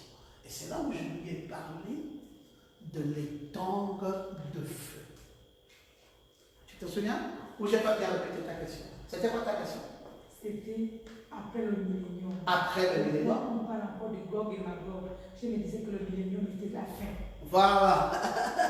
Elle a dit, mais il y a le millénium. Maintenant, mais pourquoi il y a encore... Le diable était déjà lié, mais pourquoi il est encore relâché? Voilà, justement, c'était ça sa question. Pourquoi le diable doit-il encore être relâché pour Gog et Magog, alors qu'il avait déjà été lié? Je lui ai dit justement, le diable a fait ses premiers assauts, mais il est lié circonstanciellement, ça veut dire qu'il est relâché après. Quand tu es lié circonstanciellement, ça ne veut pas dire que tu es lié définitivement. Voilà la nuance entre le fait d'être lié circonstanciellement et le fait d'être lié définitivement. Et ici, nous avons le diable lié circonstanciellement, mais qui n'est pas lié définitivement. Et c'est quand Gog et Magog se produit qu'il est maintenant lié définitivement. Alors là, il va dans l'étang de feu. Et c'est cet étang de feu, c'est pour cela qu'il y a un jugement du trône blanc dans lequel je vais encore vous développer au temps opportun. Je ne veux pas anticiper sur l'enseignement. Voilà, c'était sa question. C'était très bien, j'avais apprécié sa question. Donc, vous dire à quel point maintenant vous connaissez les résurrections et vous êtes supposé aussi avoir connu les jugements. Gloire à Jésus, le grand trône blanc qui est un grand jugement où Christ fera mourir le méchant selon Ésaïe 11 verset 4. Et l'issue, dans l'issue finale, sera l'étang de feu. Donc, n'oubliez pas ça. Après le jugement du grand trône blanc, Christ fait mourir le méchant selon Ésaïe 11 4. Et l'issue finale, c'est l'étang de feu. Mais qui passe là-bas? C'est le païen impie. Dans les Écritures, on nous présente toujours 4 types de personnages. Il y a un personnage qui s'appelle le juif sauvé et le juif impie. Et il y a un autre personnage qui est le païen sauvé et le païen impie. Et donc, quand vous connaissez ces 4 types de personnages, dans ce millénium, maintenant, vous avez un tableau complet du millénium. Parce que le tableau complet du millénium doit comporter Ruth, plus Boaz, plus Naomi. Le tableau complet du millénium doit comporter Joseph plus... Non, je vais bien faire ça. Permettez que je... Parce que si j'invente, vous comprendrez pas. Je commence par la femme. Asnath plus Joseph plus Benjamin.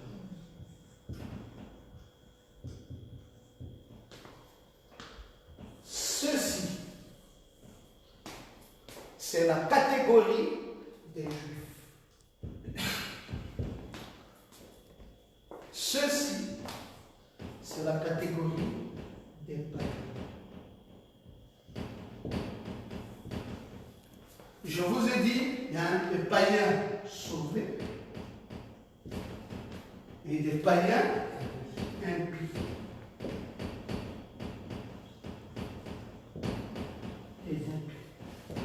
Et puis, il y a des juifs sauvés, des juifs impies. Voilà les 4 catégories pour comprendre le plan entier de la rédemption. C'est pour cela, quand vous ouvrez Apocalypse, quand vous ouvrez Apocalypse au chapitre 1 jusqu'au chapitre 3, ça vous parle de l'Église. Et l'Église enlevée au chapitre 24. Quand vous parlez d'Apocalypse 4 jusqu'au Apocalypse 19, ça vous parle des Juifs. Et quand vous parlez d'Apocalypse 19 jusqu'à Apocalypse 22, ça vous parle de l'Église plus les Juifs. Voilà le plan. Bon, maintenant, vous dites Apocalypse chapitre 10 est ici. Mais et pourtant, c'est une dispensation juive. C'est pour cela que nous vous parlons du millénium déjà. Alors, c'est une dispensation juive dans laquelle est connectée l'Église. En Apocalypse chapitre 10. C'est quelque chose de formidable. C'est la raison pour laquelle nous allons étudier plus tard. William Branham va accomplir un triple ministère. L'esprit de Christ, l'esprit d'Élie et l'esprit de Moïse. Tous les trois esprits ici seront enfouis dans cet homme qu'on appelle William Branham. C'est une visitation particulière que Dieu a faite dans ces temps de la fin. C'est ce qui a mené certaines personnes à conclure directement qu'il fallait simplement l'adorer. Ah oui, parce que la façon dont il a été employé par Dieu a été trop fort. Alors pourquoi ne pas l'adorer? Mais Dieu avait mis un frein sur l'adoration. Il avait réservé l'adoration au Seigneur Jésus-Christ. Amen. Dites d'accord? Amen. Très bien. Amen. Vous avez le plan entier de la rédemption. Vous connaissez désormais ce qui constitue les païens impies et les païens sauvés. Alors, les païens impies, comme je viens de vous le dire, et les juifs impies, eux, les juifs sauvés, entrent dans la nouvelle Jérusalem. Mais les païens sauvés, c'est aussi la nouvelle Jérusalem. Les païens impies vont dans les tongs de feu. Les juifs impies n'ont pas une promesse pour les tongs de feu. Donc vous comprenez ça? Ah, si vous cherchez dans les Écritures, où sont les juifs impies? Vont-elles aussi aller dans les tongs de feu? Il n'y a aucune promesse scripturelle pour les juifs impies dans les tongs de feu. Mais cependant, il y a une promesse des juifs impies d'une résurrection. Mais pas une promesse d'une étang de feu. Il y a une promesse d'une nouvelle Jérusalem pour les juifs sauvés. Et les juifs impies. Il n'y a pas une promesse relative à faire mourir le méchant, donc le juif impie à le faire mourir. Non, il n'y a pas une promesse ici. L'écriture, comme nous la suivons, ou comme nous l'étudions, on doit comprendre tous les aspects qui y vont avec. Alors, ici, c'est qui? C'est les nations. Les nations, vous savez, je vous ai parlé des nations qui viennent ici, et qui se prolongent ici, et qui vont jusqu'ici. C'est Ruth. Boaz, c'est l'époux. Quand tu mets Ruth et Boaz, ça devient la nuée. Ruth et Boaz deviennent quoi? La nuée. Ruth et Boaz deviennent quoi? Le 7e sceau. Quand tu parles de Ruth seul, ce n'est pas le 7e sceau. Mais pour que tu parles du 7e sceau, tu vas parler de Ruth et Boaz. Et là, ça devient le 7e sceau. Quand tu parles de Joseph seul, ce n'est pas le 7e sceau. Pour que ça devienne le 7e sceau, tu parles de Joseph et Asna, ça devient le 7e sceau. Mais tu ne parles pas de Ruth et Boaz pour le millénium. Non. Pour que tu vas plus loin, atteindre le millénium, tu dois ajouter à ça Naomi. Et pour que tu ailles plus loin, tu dois ajouter à ça Benjamin. Alors, quand tu as Ruth, Boaz et Naomi, Asna, Joseph et Benjamin, tu as le tableau complet du millénium. Et là, tu vas maintenant vivre la résurrection de Ruth, le jugement apporté par Ruth et Boaz. C'est pour cela que c'est l'épouse qui juge le monde. Amen. Je vais vous le démontrer au prochain culte où nous n'avons pas en tant qu'Église le droit d'aller vers les païens pour qu'ils nous jugent. Quand vous voyez un problème survient dans l'Église, un problème de mariage, un problème de couple, on va voir le pasteur. Amen. On dit au pasteur, pasteur, voici le problème et tout ça, et le pasteur juge. On ne devrait pas amener nos problèmes au tribunal. Quand vous voyez un problème d'un couple des croyants qui a quitté le cadre de l'église, qui est allé au tribunal, ça veut dire qu'un d'eux est déjà païen. Dernièrement, un frère m'a interpellé pour un problème de mariage. Il dit, mais pasteur, on s'est marié à l'église, donc vous devez traiter notre problème. J'ai dit, mon fils, il y a 3 mariages. Il y a le mariage coutumier, il y a le mariage civil et il y a le mariage religieux. 3 mariages. Je lui ai dit, le mariage coutumier, le pasteur n'est pas là. C'est un mariage entre familles. Le mariage civil, le pasteur n'est pas là. C'est un mariage avec l'État. Le mariage religieux, le pasteur est là. Le pasteur est présent dans vos vies sur 1 sur 3. Mais quand les 1 sur 3 là deviennent les 3 sur 3, dès lors que vous êtes un couple chrétien, ça annule la suprématie de la famille et ça annule la suprématie de l'État quand vous êtes chrétien. C'est le pasteur qui règle tout ça. Mais quand un de vous devient païen, vous repartez dans le circuit familial. Vous repartez dans le circuit de l'État. Et le pasteur ne peut plus rien en ce moment. Donc, il faut comprendre ça. C'est des petites méandres que plusieurs n'arrivent pas à saisir. C'est la raison pour laquelle on doit se maintenir chrétien. Amen. Parce que dès qu'il y a une incompréhension, on dit papa, venez. Le pasteur a fait. Il dit prions. Frère, vous ne savez pas, pendant ce confinement, combien de couples ont failli casser? C'est parce qu'il ne nous est pas permis en tant que pasteur de révéler les vies des gens telles que nous les révélons. Mais je peux vous rassurer qu'il y a eu plusieurs couples. Vous dites une gosse, pasteur, oui, qui ont failli capoter pendant ce confinement-ci. C'était grave. J'ai dû porter le masque et aller au feu pour aller régler les problèmes de mariage. Et le Seigneur est vivant. Chaque fois que j'y suis allé, la paix est revenue.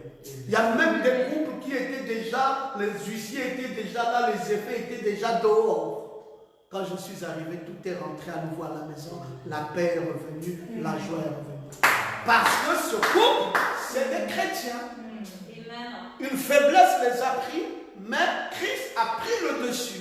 Mais quand Christ n'est pas là, mes frères, vous avez beau dire, pasteur, vous arrivez toujours en retard. L'affaire là va aller au tribunal. Et ça va aller chez les païens. Parce que les païens, ils ne savent pas discuter, ils ne savent pas régler, ils savent discuter. Ils vous écoutent, ils disent alors, et toi, tu ne nourris pas la femme, pourquoi? Et toi, tu ne fais pas ce que la femme veut, pourquoi? Et tout ça. Mais c'est quoi dans un mariage comme ça? Tu as même un cœur pour avoir supporté tout le temps que tu as supporté. Moi, là, je serais déjà parti depuis longtemps. Voilà les païens. Ils arrangent. Ils cassent. Pourquoi ils cassent? Je vais vous dire. Du moment où quelqu'un lui-même n'est pas dans un mariage, quelle joie il éprouverait de te voir toi marié. Oh, impossible. Lui-même, la personne que tu te confies, elle-même ne connaît pas le mariage. C'est comme quelqu'un qui dit, je m'en vais me confier à quelqu'un, j'ai la grossesse, aide-moi à enlever la grossesse. Tu parles à qui? C'est même pas un médecin. Il va te dire, non mais moi quand j'avais eu ça, j'avais pris le permanganate et j'avais mis ça sous machin, et puis ça avait brûlé, ça avait ouvert le col, et puis tu vas mettre le même permanganate et c'est fini. Ça va te brûler, ça va te broyer tes organes féminines et tout, et puis Et à la fin, c'est fini.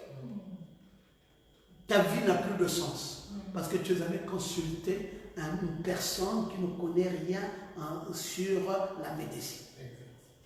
Tu vas consulter quelqu'un qui ne connaît rien sur le mariage. Quel conseil va-t-il te donner? Il va casser ton mariage. Chrétien, il y a des associations.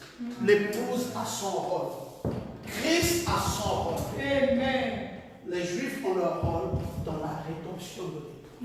Chacun joue son rôle. Oh, je ne m'étais pas rendu compte que l'heure était avancée. Que le Seigneur vous bénisse et qu'il vous comble de bonheur. Nous allons nous mettre debout. Oh, c'était formidable. Formidable encore une fois de plus d'avoir passé un excellent dimanche.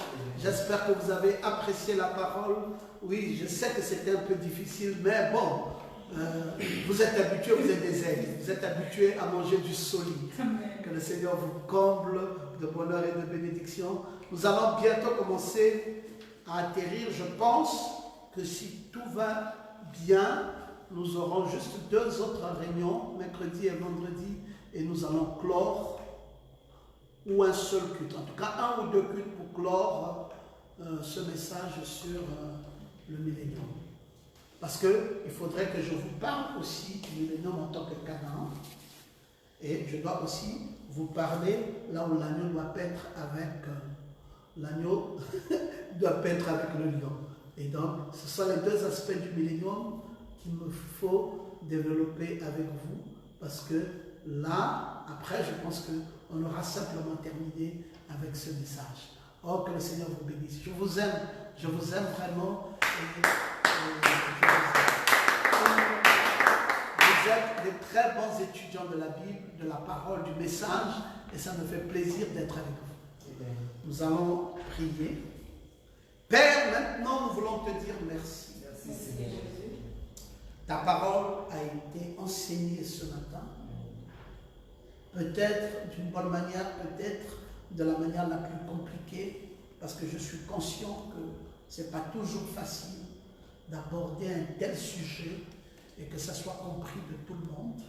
Parfois, il reste encore, malgré toutes les explications données, des points d'interrogation sur plusieurs. Mais je prie, Seigneur, que là où je n'ai pas pu enseigner, que toi, Dieu, tu fasses la suite. Oui, ton Saint-Esprit peut révéler quelqu'un la parole, il peut tomber sur un texte biblique ou du message et peut approfondir ce que ton humble serviteur n'a pas pu dire avec les mots décousus tels que je les ai employés ce matin. Merci infiniment. Bénis ton épouse, bénis-la richement, Seigneur, et bénis chacun d'entre nous afin que nous passions un excellent dimanche, que nous demeurions dans ta présence. Accorde-nous ta félicité alors que nous te prions, Père, dans le béni nom de Jésus-Christ, notre Sauveur. Amen. Amen. Excellent dimanche à tous.